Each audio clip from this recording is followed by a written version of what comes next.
Hello, everybody, and welcome to this edition of HCAM Sports Talk.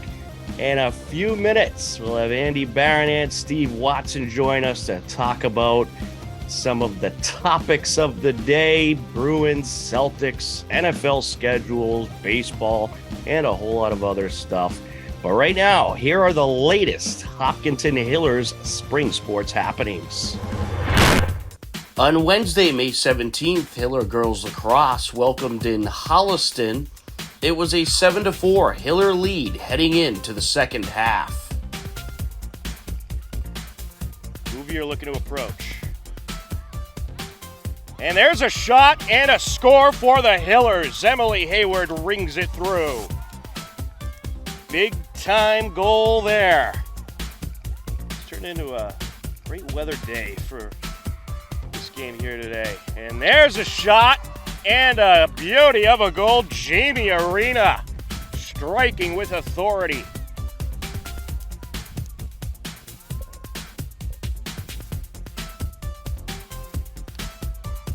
And there's a shot. It's put in. Emma Dacey. Well, the Hillers looking to run away with this game. They lead it 10-4. The Hillers net the first 3 goals of the half and never looked back. They outscored Holliston 8-4 in the second frame and took a huge 15-8 win. Hillers finished the week at 6-9 and ranked at the 32nd seed in the Division II bracket.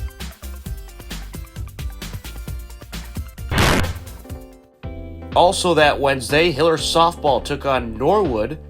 It was a 13-8 Hiller lead heading into the top of the 7th. John Ritz on the call. Here's a hit. Picked up. Throw to first for the out.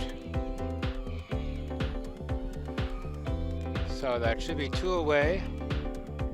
But Norwood plates another run. So it's 11-3. No, she was safe at first. Still just 1 out. Norwood rallies and takes a 14-13 lead and left the Hillers down to their final 3 outs. There's a hit out of the outfield. A run scores to tie the game.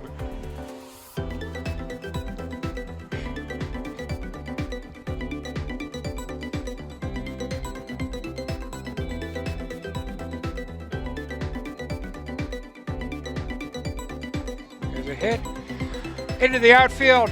Run goes in. And Hopkinton walk-off home run. Not a home run, but a walk-off run. I got so excited. Walk-off RBI. Wow, what an ending. The Hillers come through and plated the walk-off run to take the game 15-14. At the same time that Wednesday night, Hiller baseball was in action versus Norwood. It was a 3-0 Norwood lead heading into the bottom of the 4th. Line up in the pitch. Hit in the air, lined into left field. That's going to drop in. Here comes a run for the Hillers. It's a 3-1 game. Nice piece of hitting there by Hallenbeck, an RBI single. Simulus is around to score. Jolie at second. 3-2 count on Ruff. Big pitch here. And this is hit up the right side. That'll trickle into right field. Here comes another run to score. It's a 3-2 game. RBI single for Dylan Ruff. Nick Pajoli around to score from second base. Connor Hallenbeck up to third. Derek Hatherley to the plate. Looks like there is some Norwood warm-up action. This is hit high in the air, right center, and it is caught by the right fielder. Runner from third going to tag, and he will score. And the Hillers have tied it up. sacrifice RBI flyout for Will Morgan. Hellenbeck scores. Hillers tie the game at 3. It would remain tied until the bottom of the 6th. Line up and the pitch. And this is up the right side. And everybody's going to be safe. A hesitation there by the first baseman who was going to throw home, then hesitated and didn't throw at all. And a run scores. 4-3 lead for the Hillers. And this is hit high in the air over to left center. And it is caught by the center fielder. Runner from third is going to tag, and he will score with ease. Carraza plating another run. It's 5-3 Hillers. A sacrifice RBI flyout to left field for Simulus. Hillers played a pair of runs in the bottom of the 6th and would end up taking the game by a final of 5-3. Hillers improved to 10-5 with the win.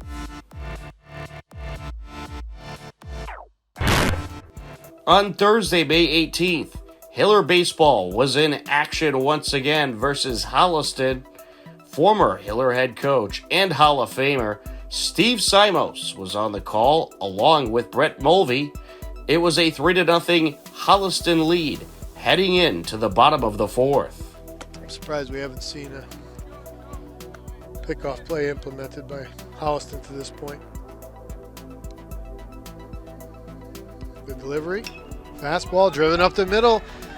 Connor Hallenbach had to hold up initially on making the read. That's a base hit for Lenny Onken. I give a lot of credit to Will. His first start last night, facing one of the best pitchers in the league, and he's clearly seeing the ball well, giving him quality at-bats. Runner on third, less than 2 outs. Got to score Connor Hallenbach. There's a ground ball through their left side. Great play by TJ Kiley to keep it in the infield, but there's a run. It's 3-1. RBI single for Will Morgan. Holliston responded in the top of the 5th. Who's up? Their top hitter, Nick Larsh. There's only so many times you can get through this.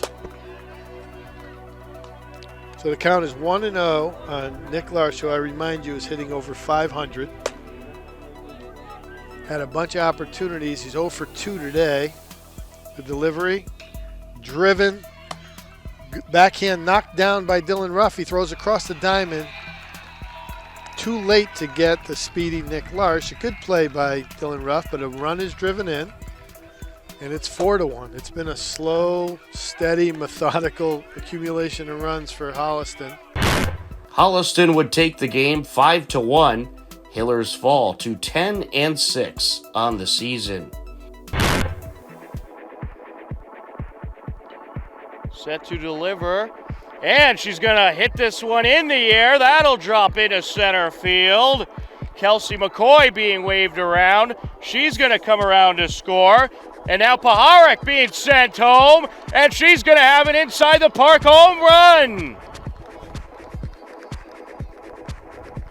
Holly Paharek absolutely tattooed that ball and comes all the way around to score. Inside the park home run.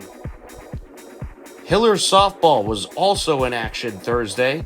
It was a 7-5 Holliston lead heading into the bottom of the 5th. And she'll put this one in the air towards center field. That's going to get by the glove of the center fielder. One run is in to score. Here comes another run to score. And that is going to be a 3 RBI double for Charlotte Holden. The Hillers retake the lead, 8-7. Wind up and the pitch.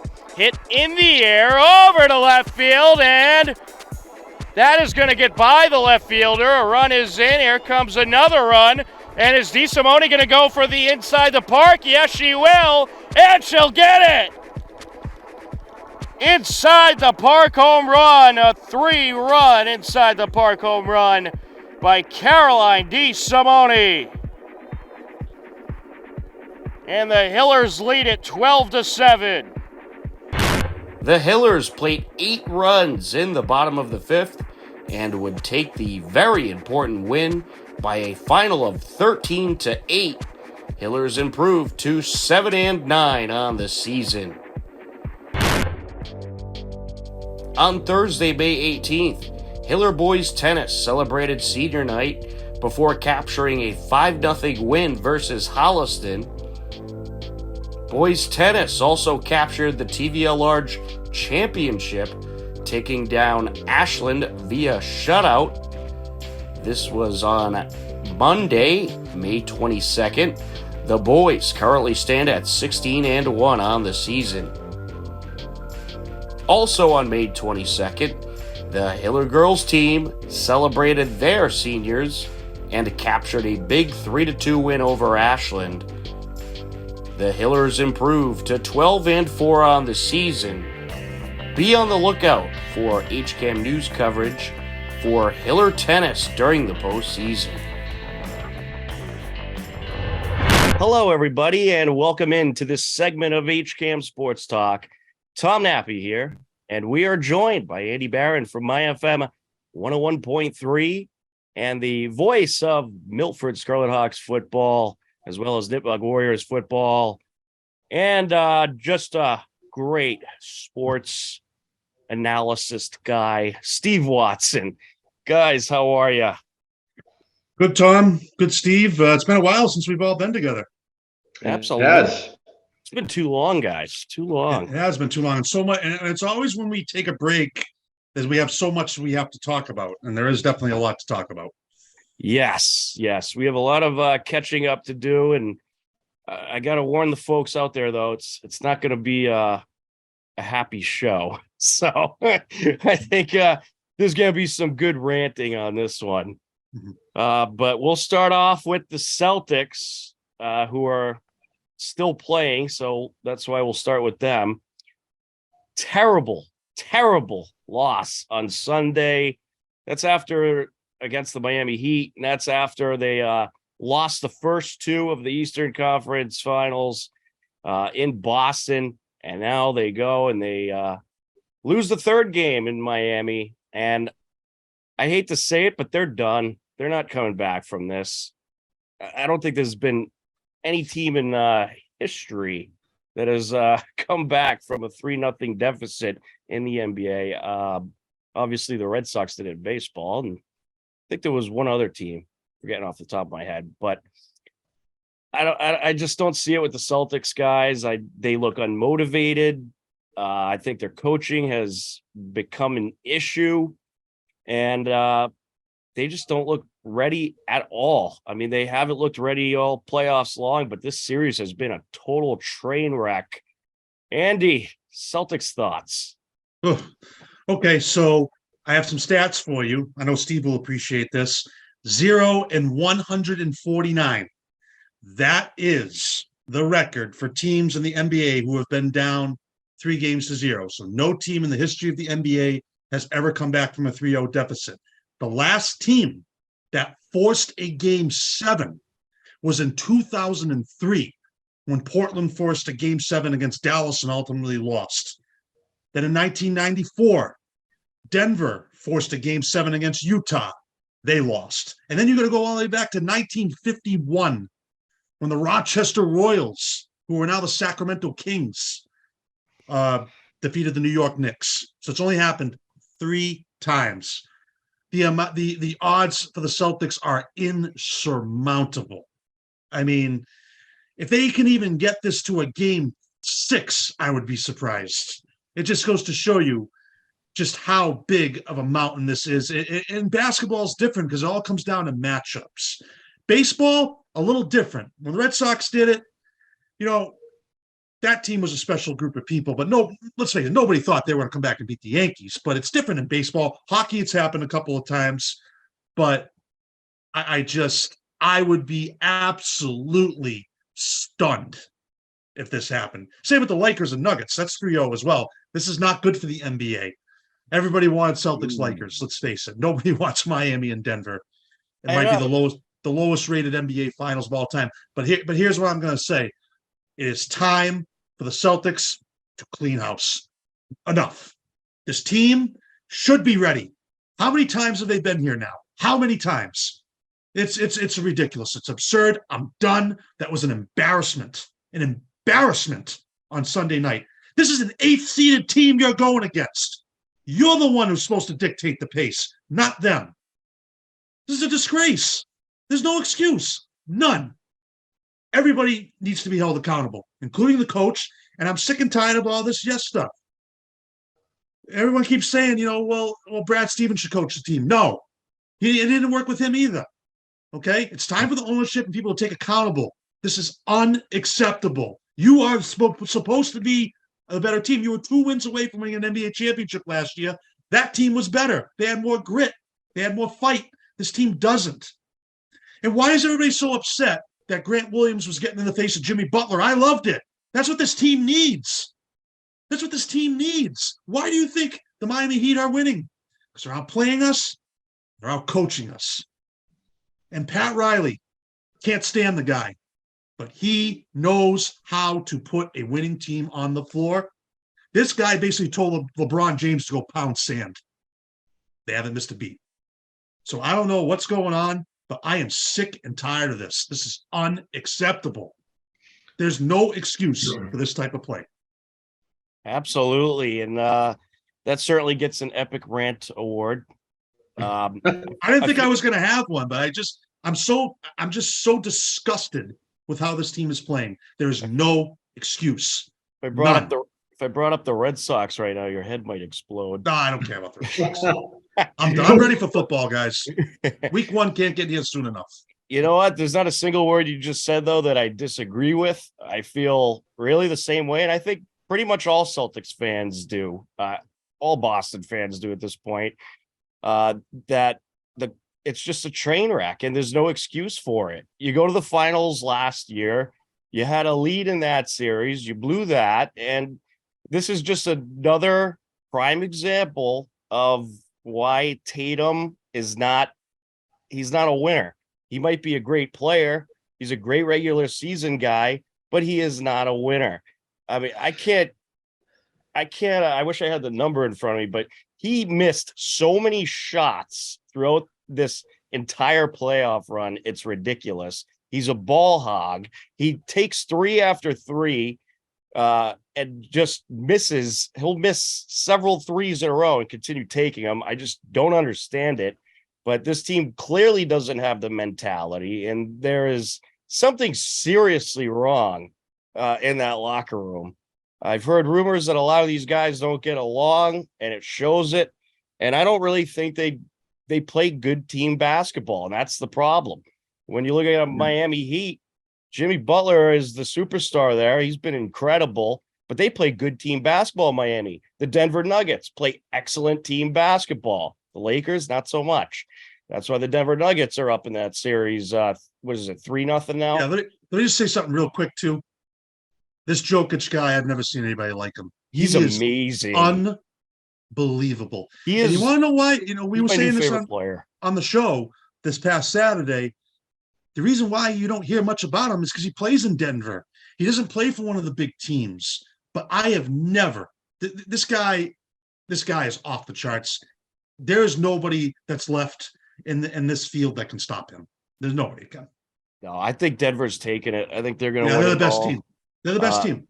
And Denver, Miami is going to be a heck of a series, though. I think Miami will definitely win a couple games in that series, and maybe it'll probably go 7. But you know your team's bad when the NBA can't even you know how they probably rigged these playoff games a little bit to make them go another game. Let's just face it. I'm sure they do that because they want the more games, the more viewers, the more money the league gets.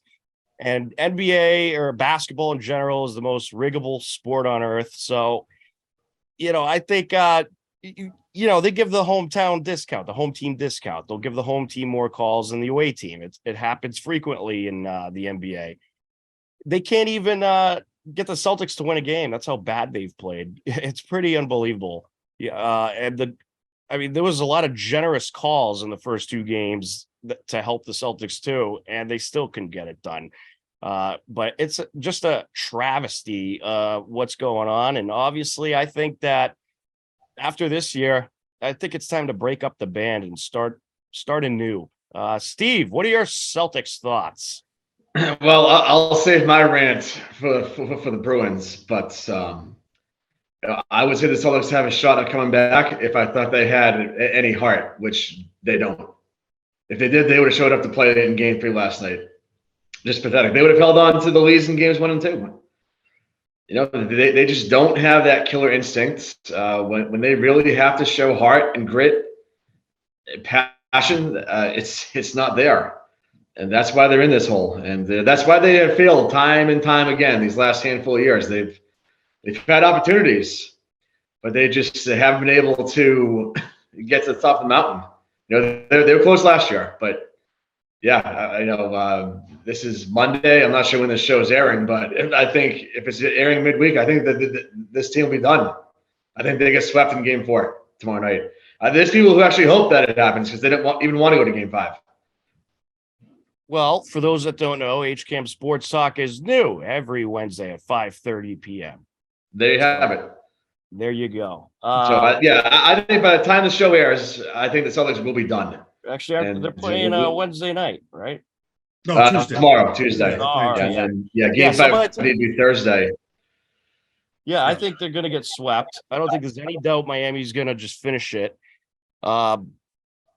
Maybe the Celtics can pull it up, but I just don't see it. I just don't think they have it. I think any momentum that they once had is totally gone. You know, if you're looking at some of these stats from the series, Tatum, he's played 39 minutes so far in the series, and he has put up, where'd the points go? He's put up an average of 26 points per game. But look at the plus minus 9.3.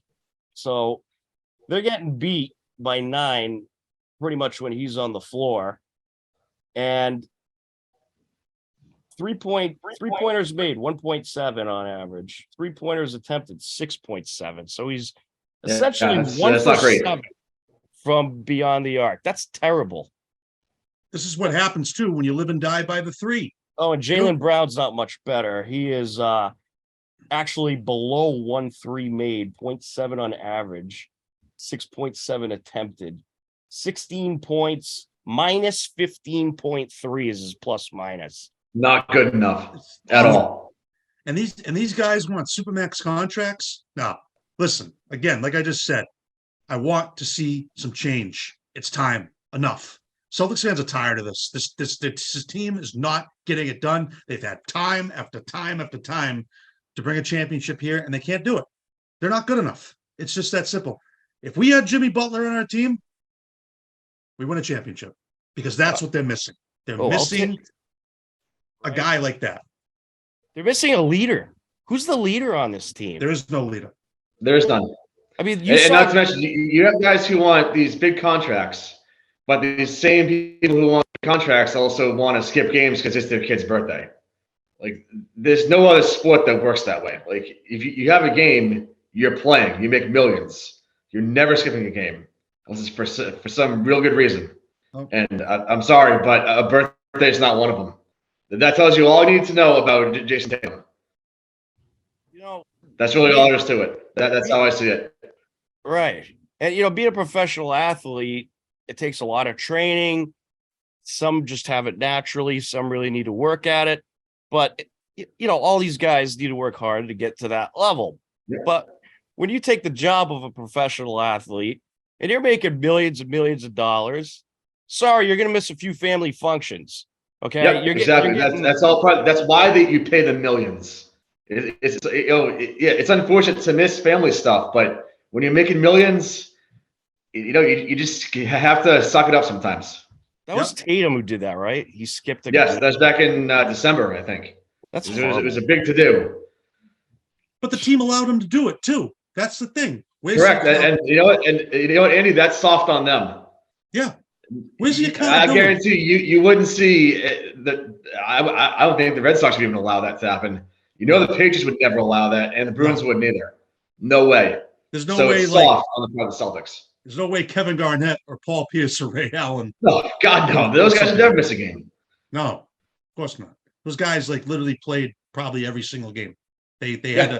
had to like, they fought with Doc Rivers to not come out of the games. Like it's Yeah. just the mentality is so much different. So again, it's time now. Now let me ask you both this: what about Missoula? What do we do with the coach? I think he's just there. I mean, does he really have an impact? Well, the players don't respect him. They clearly don't. No. And it's kind of hard to respect him when he's not really taking leadership of the room. No, he's really and isn't. he's letting guys skip games or go to their 12-year-old's birthday party or whatever it was. So do you think Ime Udoka leaving? And I know this whole fiasco that happened, but has that really been an issue? Do you really think if he's still coaching here, this team beats Miami? I think he had a better hold on the locker room. I think same. I think he was definitely a little more strict and Because like he got hired by the Rockets. So whatever he did here, was it really that bad? Really? We're not getting the whole story clearly, but I don't know. Something. I don't want to go into that whole thing. That was no, I know, but clearly, but yes, they need a coach that's more strict. Really, that is a leader. Okay. Missoula's not a leader. That's so they get rid of Missoula. Then who do they bring in? Who's the Doc the Rivers next- is available. I'm just Bring saying. back Doc Rivers again? Yeah, he's available. Yeah, I that's don't think- true. I'm not saying they will. I'm just throwing it out there. That's all. I'll tell you what, Doc Rivers wouldn't be the worst idea because that's a guy that players respect, and Yeah, he's won here. right, and the locker room respects him. Mhm. He's had a lot of success. I was actually quite surprised he got fired from Philly. No, not really. That team's a mess. I mean, Well, he took that mess and almost beat the Celtics, gave him He a did. series. yeah. I thought he did a good job over there.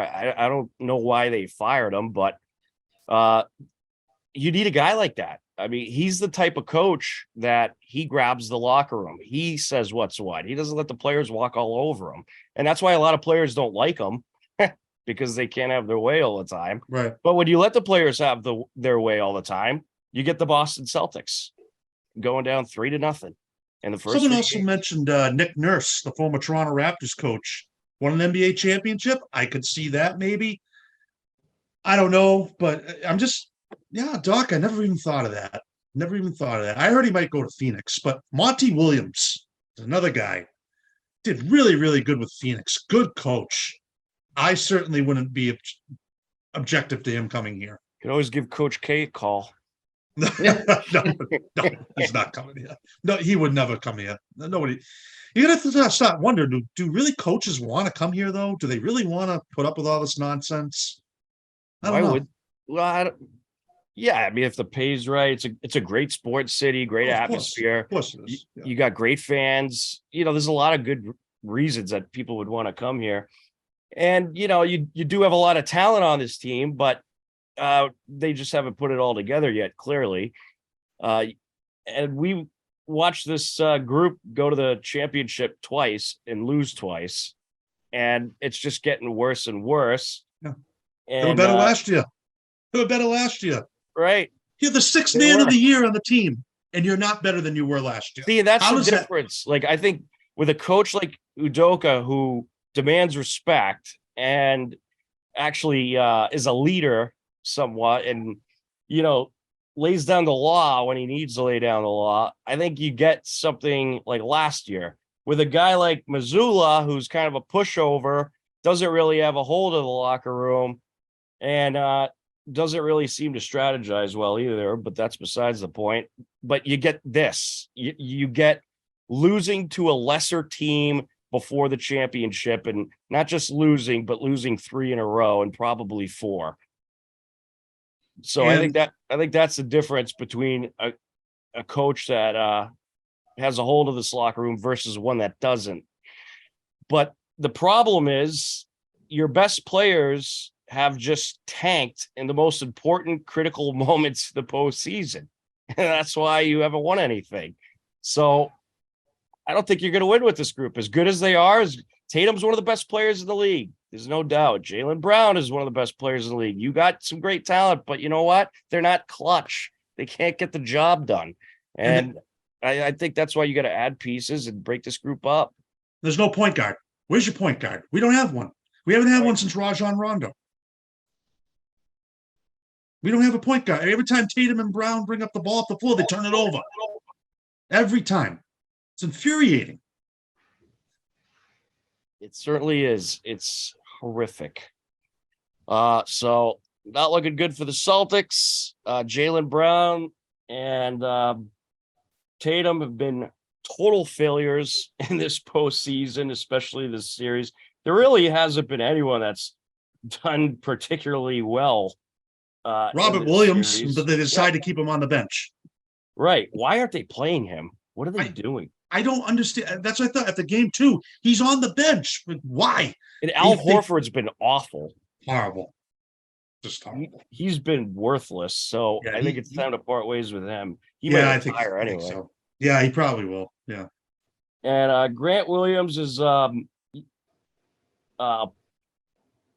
bit of a punk. Like, what are you doing getting in Jimmy Butler's face the other day? I mean, I like the intensity in a way, I guess, because you kind of need some of that. But he's getting in his face, and then Jimmy Butler just made him look stupid after that by just torching him and torching the Celtics in general. But would it have been good if his players had his back? At least he was showing some fight. Like, hey, where's the lead? Again, where are the other players? Then if Tatum and Brown are getting on his back, well, there you go. Then it's even like, if you don't like the guy, it's your teammate. You got to have his back.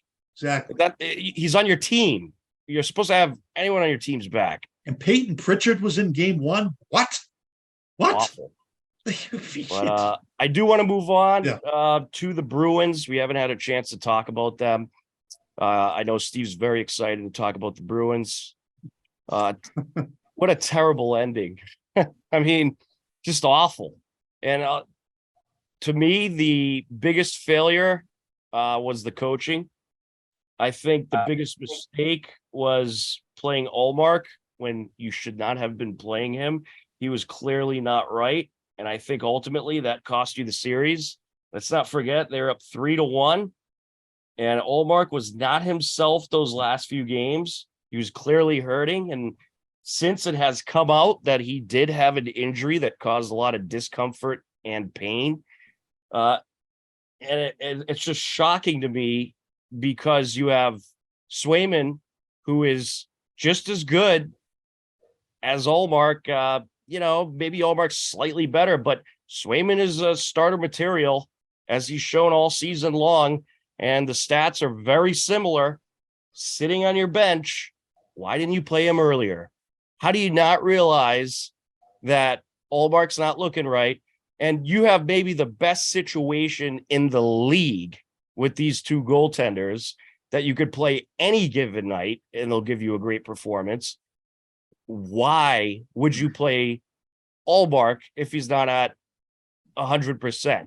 Or, well, no one's at 100% at this point, but 90%, let's say. Why wouldn't you play Ullmark if you weren't getting the Ullmark that you're usually going to get when you have Swayman sitting there? I don't understand what Jim Montgomery was doing. I think it was horrible, a horrible decision. I think the playoffs got the best of him, and he started changing things up in the playoffs and doing some different things. You don't do that in the postseason. All season long, you were the best team in the NHL. You won 65 games. You broke every record you could possibly break. You go to the playoffs and you change things up. What are you thinking?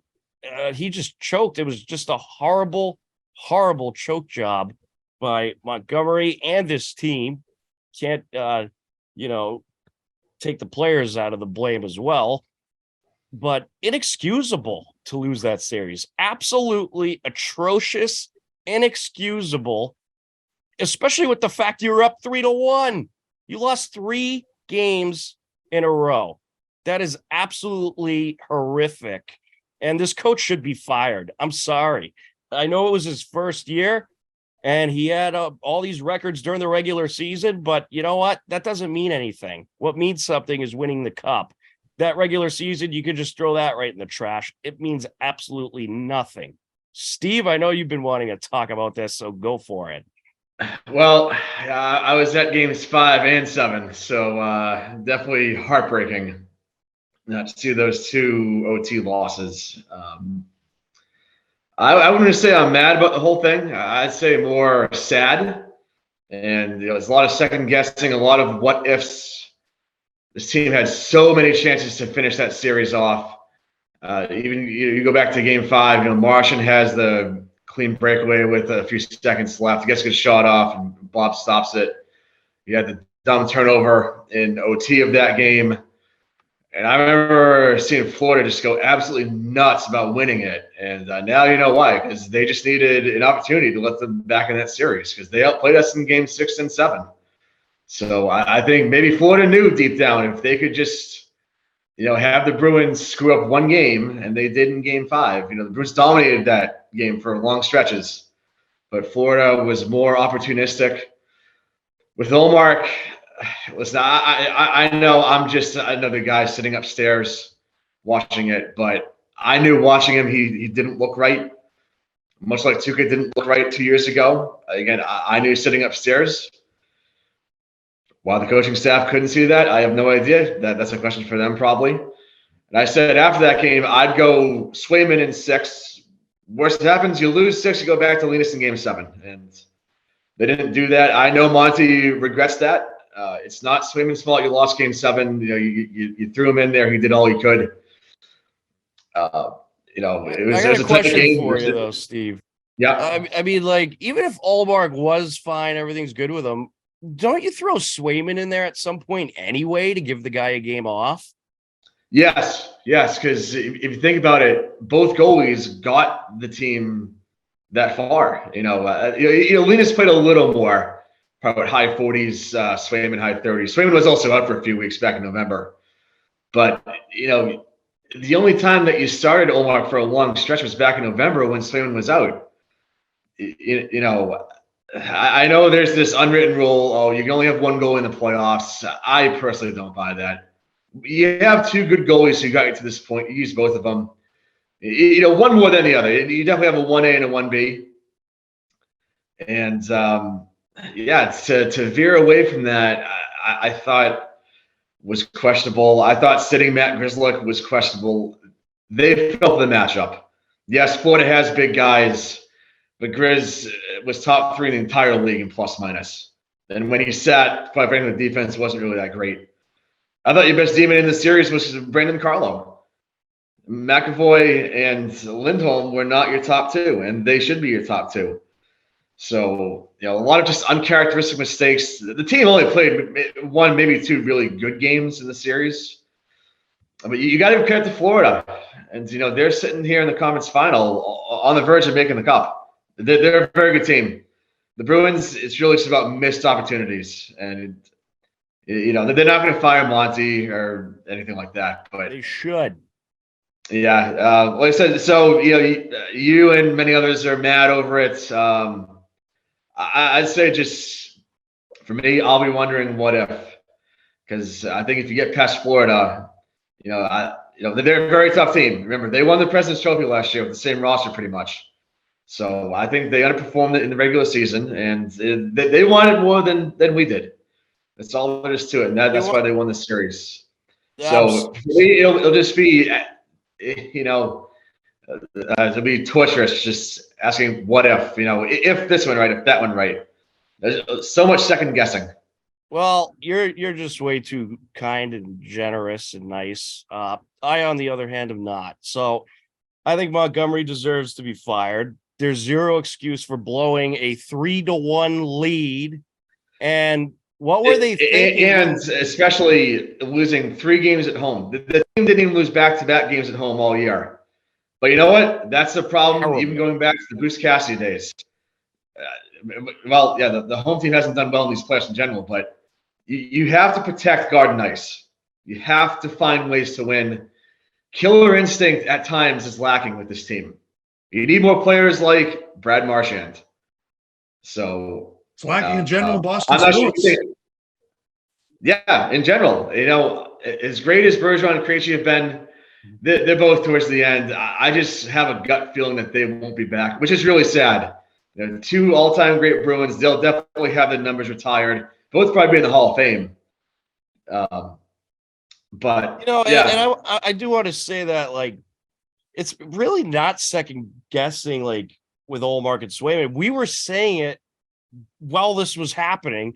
We're all sitting there, at least in my case. Maybe not second guessing, more, what if we did do but what we said. Wasn't Coach Montgomery watching Game 5 where Ullmark just not through the same lens as I was, because I could tell you sitting upstairs that Ullmark was off. It was like soft goal after soft goal. Every time which is not like him. Florida scored right away. All they had to do was get a breakaway and take a shot in front of the net. Bam, it's in. Ullmark clearly wasn't himself. And then in Game 6, you get that clutch shorty by Jake DeBrusk, and then you give it right back to him. Game 7, 59.2 seconds left. All of us are on our feet, trying to close the series out, and then they wind up tying it and winning it in OT. So, yeah, it's like you're just having your heart ripped out. It's if you're at home watching TV, maybe you're more enraged, but if you're there for both those losses, it's just like having your heart. It's awful. They couldn't. All they had to do was just clear the puck. The game's over. Oh, they were out. They were good at that whole series, though. They were not good at clearing the puck out. Horrible at clearing the puck. Too many second chances for the Panthers. Matthew Tkachuk has just been unbelievable in this postseason. Paul Maurice is a very good coach. The Florida Panthers are going to win the Stanley Cup. And to pour the salt, I agree with Andy. To pour salt on this wound even more, Bruce Cassidy's probably going to be in the Stanley Cup. Bruce Cassidy's going to win the Stanley Cup. This is okay? not good for Go the Bruins. Vegas. Not good for the Bruins. It just looks so bad. Good. Really they deserve it. It's a bad look. They deserve it. They deserve all the criticism they're getting. And it was just a complete and utter failure. And it's an inexcusable failure. This group is way too talented to blow a 3-1 lead. And I blame that mainly on horrible coaching. Also, yes, there were guys that underperformed, but you were 50 seconds away from winning this and you blew it, all because you played a goaltender who clearly wasn't healthy enough. And it wasn't just, we're not just saying that after the fact. It was clear he wasn't healthy enough just watching him play. If I could tell, they should be able to tell that he wasn't healthy enough and he shouldn't be out there.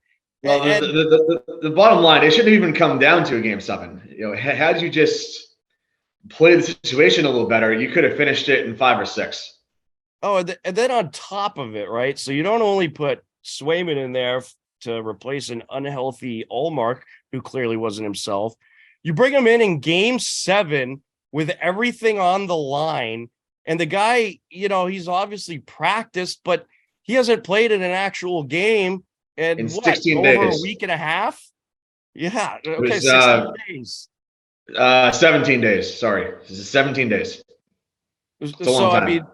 Obviously you had no choice because Ullmark looked so bad by then, but you bring him in Game 7, he hasn't played in 17 days? What are you thinking? What are you doing? Awful. And at that point, even a cold Swayman would have been better than Ullmark. Ullmark just didn't have it. Look at Game 6. We let in 7 goals that game. And a lot of them, honestly, were soft. It was like watching Tuukka Rask all over again, letting in these soft serve. You're not a Stanley Cup champion giving up 7 goals. You just can't. You can't do that.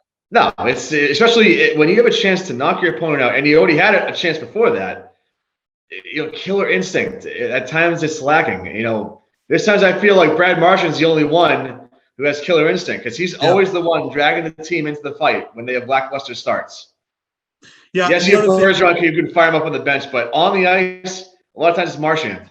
The other thing I've been saying this on the show a few times, but I was worried about playing Florida. I said I don't like the matchup. I just don't like the matchup. And it looked like the Bruins were taking care of business. They had that 3-1 lead. They went in overtime. They won 2 games in overtime on our ice. Wow. Yep. That's unbelievable. And then Florida's won 2 on Carol's ice. They're going to win the cup. They have everything going for them right now. Florida's actually 6-0 in overtime. 5 of those have happened on the road.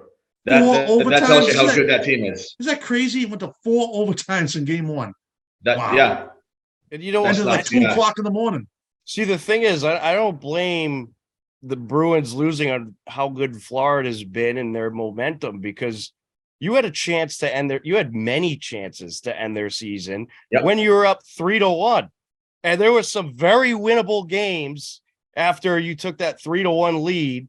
But because you had horrible decisions, absolutely horrible decisions by the coach, you had, maybe a couple guys that were underperforming. But the main reason you lost is because you played a goalie who was clearly injured. As the head coach, it's your job to know when guys are good enough to play and they're not good enough to play. Yeah. So he didn't do his job. He failed.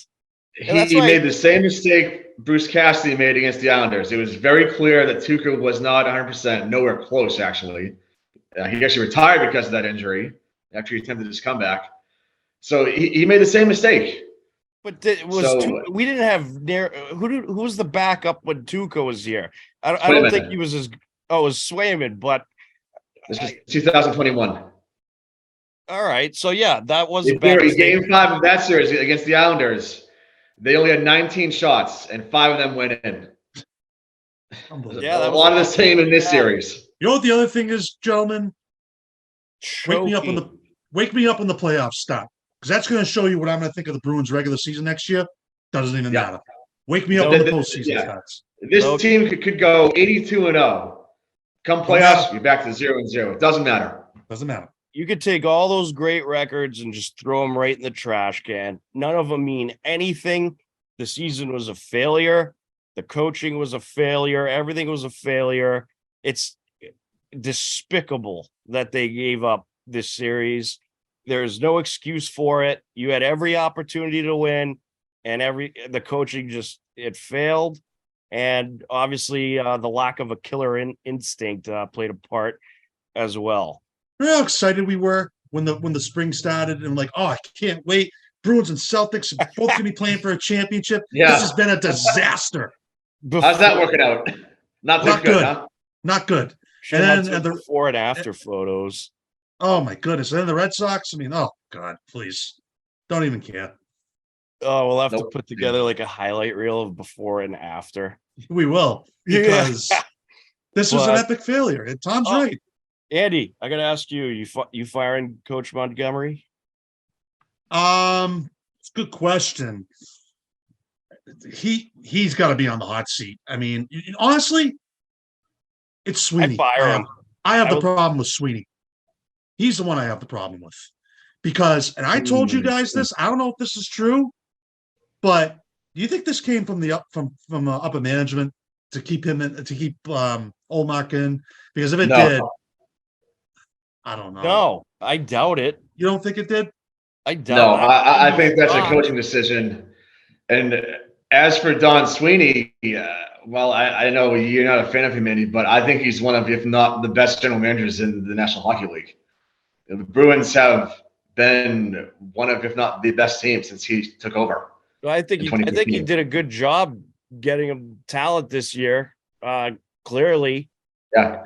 This one's on the players. They made all those trades. This roster was built to have success. It's on the players for not doing it. That's all there is to it. You can blame coaching all you want. It's not just on the players. It's also on the coach. It's also on the coach, though. It's on. Coaching wasn't good, but remember, the players made their fair share of mistakes too. But the thing is, the coach is supposed to decide what goalie is in a better position to win you the game. Yeah. This coach made clearly the wrong decision. I put the coach in more at blame for anything. Yes, some of the players weren't great, but you know what? You didn't lose because your players weren't good enough. They were good enough. The reason why you lost is because you played a goalie that was injured, that shouldn't have been playing. That's why you lost. Yeah, and honestly, I'm going to give the Panthers credit too. They just outplayed us too. They did. Yeah, the Panthers outplayed us. They outcoached us. Yes and no. You had a 3-1 lead, but they I don't even think it really was a matter of being outplayed. Yes, in some games you were. In some games you outplayed them. But it was because you had an injured goalie giving up soft goal after soft goal, and you kept putting the guy out there. Well, I'm gonna solve this problem. I'm just gonna become a Coyotes fan. That way, they have no chance of winning, so I won't be disappointed. I'm going for Vegas. I want the Bruins deserve to have this rubbed in their face. So go that Vegas. Would be bad. That'd be bad if Vegas wins. I'm not happy with the Bruins right now. That was an awful failure. Terrible. Oh, yeah, no one's happy, but you know what? Come October, after this off season of reflection and wondering what could have been, we'll all be back on board. Well, I won't be as enthusiastic. I'll tell you that. Certainly not with this Coach Montgomery at the helm. Still, he deserves to be fired. They should. Oh, the Dallas Stars are still playing too. Yeah, that's wow. This does not look good. This is Dallas piling. Well, yeah, Dallas is still in there. It's going to be Vegas. Everything just keeps piling on the Bruins. It's crazy. It's going to be an epic series. Vegas in 7. All right, so there's our Bruins rant. We'll probably have many more as time goes on. Believe it or not, we're already at the end of the show. We didn't even get to the NFL scheduling. We could do a few minutes. We could do a minute or so on that. Why not? NFL scheduling, Flex Thursdays. Horrible idea. Huge inconvenience to the fans. The 24-8 was the vote for Thursday night flex scheduling. So they can now flex games to Thursdays. Steve, what are the guidelines of this? Do they got to give like a week or two notice, or what's the deal? No, it's actually 28 days, and it's only between weeks 13 and 17. Okay. And teams that have already been picked twice for Thursday obviously can't be flexed because you can only play 2 in a season, and they can do it up to 2 times. And if they do not do it this year, it'll carry into 2024. This is just a trial basis for this year. Personally, I think it's gonna. If they use it, I think it's going to blow up in their face. This is not a good idea at all. Yes, and it's not good for the fans at all. I mean, no, it's not. You're moving a game from Sunday to Thursday? Come on. Look, like most people get to go to 1, maybe 2 games per year, and they plan that out. Yeah. And now you got to, deal with the possibility that you're planning to go on a Sunday afternoon because, you don't have work. And now that game could get moved to a Thursday night where you just totally can't go because you have work and, kids or whatever. It's horrible for the fans. Yeah, it's horrible. And it's a slap in the face to people who actually go to games. Absolutely. I think the league is catering too much to TV and people who watch at home. For folks watching at home, if you don't like the matchup that's on Thursday night, watch something else then. I'll tell you what. Go ahead, Andy. It's all tied up in the TV, just like Steve said. It's all about the TV money. They're running the NFL. Mm-hmm. Yeah, I'll tell you what. Like, look, NFL is the most popular sport there is in this country. There's no ifs, ands, or buts about that. But you know what? They could hurt their popularity. I mean, if you're moving games all around from Sunday to Thursdays, and then you need 6 different apps to watch a game, you're going to hurt your popularity. People are going to get frustrated eventually. Yeah. Like, eventually your numbers will decline. Now no one's going to know where to find any given game because CBS and Fox can have whatever they want. But I think as Mark Cuban said about the league, I think it was about 10 years ago, hogs get fat, pigs get slaughtered. And it kind of feels like with all this stuff that, the league's kind of crossing that line, Yep, and they'll push it to the absolute limit. And absolutely they will. Of course they will. They do with everything. Right. Yeah, and the players aren't happy about this, but you could, in large part, blame the NFL Player Association for giving the owners and Goodell way too much power. They shouldn't even have the power to do this if the Players Association played their cards right to flex games like this. And by the way, any argument that the owners and Goodell care about injuries is in the toilet with this. Yeah. That's completely up the window now. Yeah. If you could just flex a game to a Thursday night and a team, 28 days notice, you said you just don't care about injuries. The money is the most important thing. It always has been, always will be. But the NFLPA, they better start fighting a little harder, because these owners, Goodell, are just walking all over the players. It's ridiculous. But all right, so we got that in for a few minutes. Now it's time for final thoughts.